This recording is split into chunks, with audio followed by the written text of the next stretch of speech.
Hola chicos, hoy vamos a ver los prismas y los conos.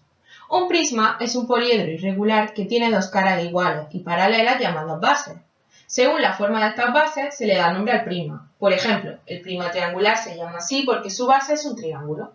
La base del prisma cuadrangular es un cuadrado, la del prisma pentagonal un pentágono y la del hexagonal un hexágono. Además, tiene caras laterales que son rectángulos, vértices que son los puntos en donde se encuentran las aristas, las cuales son los lados de las bases y de las caras laterales. Ahora vamos a pasar a calcular el área del prisma. Todos se calculan de la misma manera. Primero calculamos el área de las bases y después el área de sus caras laterales. Por último, sumamos las dos cantidades. Como ejemplo, vamos a utilizar un prisma triangular. Primero calcularíamos el área de una base, es decir, base por altura entre 2, y como tenemos dos bases, multiplicamos el resultado por 2. Después calculamos el área de una de las caras laterales, es decir, base por altura, y lo multiplicamos por 3 porque es el número de caras laterales que tiene este prisma. El volumen se calcula multiplicando el área de la base por la altura, que es la medida de una de las aristas. Ahora vamos a ver un ejemplo con datos reales de un prisma cuadrangular. Comencemos calculando su área. Para ello calculamos el área de una de las bases, y como hay dos bases, multiplicamos el resultado por 2, 32 centímetros cuadrados. Seguimos con el área de una de las caras laterales, que también es 32 centímetros cuadrados. Y como el prisma tiene 4 caras laterales, multiplicamos el área de una por 4, que da 128 centímetros cuadrados. Para acabar, sumamos las áreas que hemos calculado para hallar el área total del prisma. 32 más 128, es decir, 160 centímetros cuadrados. Para calcular el volumen tenemos que multiplicar el área de una de las bases, que ya hemos calculado, por la altura, es decir, 32 por 8, que es 256 centímetros cúbicos. Hola, vamos a aprender a calcular el área de un cono. Para empezar, vamos a recordar los elementos del cono que nos hacen falta para calcular el área. La altura es la distancia que hay desde el vértice del cono hasta la base. La generatriz es la hipotenusa del triángulo rectángulo que contiene el cono.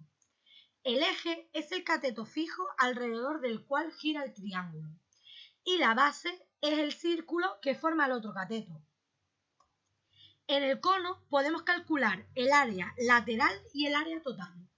Para calcular el área lateral tendremos que usar la fórmula área lateral igual a pi por radio por generatriz. Y para calcular el área total tendremos que usar la fórmula pi por radio multiplicado por la suma de generatriz más radio. A continuación, veremos un ejemplo de cómo calcular el área lateral y el área total de un cono, conociendo que su generatriz mide 13 centímetros y el radio de la base mide 5 centímetros. Para calcular el área lateral aplicaremos la fórmula área lateral igual a pi por radio, que es 5, por generatriz, que es 13.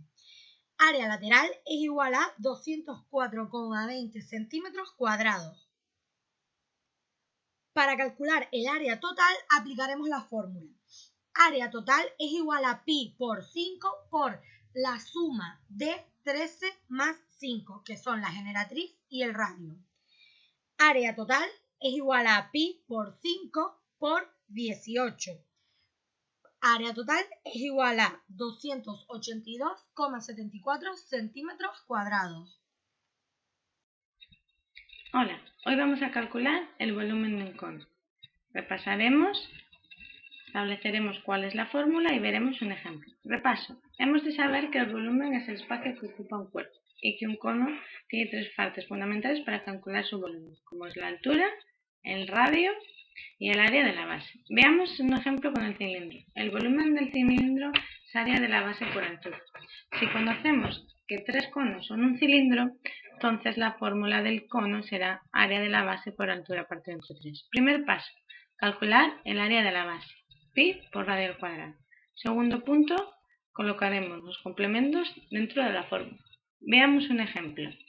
Si tenemos radio 7, es decir, pi por 7 al cuadrado, 153,83 por 14 de altura partido entre 3. Nos da un total de 718. Con esta fórmula podremos calcular el volumen de cualquier cono.